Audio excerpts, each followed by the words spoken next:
Welcome to Samba Samba. Enjoy the video.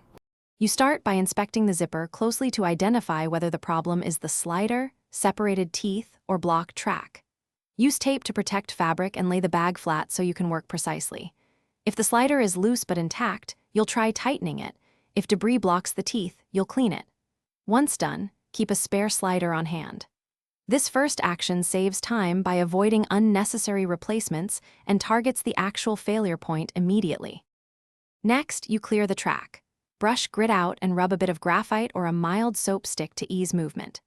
If teeth are misaligned, feed the slider to the problem area and work it slowly until teeth re-engage.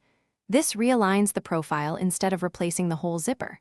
When the slider slips, a careful pinch with needle nose pliers across the sides tightens its grip.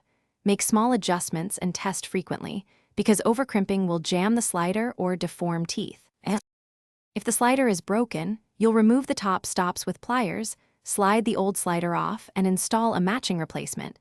Make sure the slider orientation matches the fabric side. Once the new slider is in place, reinstall or crimp top stops and sew a short backstitch to secure the end if needed. Test the zipper fully to confirm smooth operation. If teeth are missing or too damaged, replace the zipper or take it to a tailor. One key troubleshooting tip.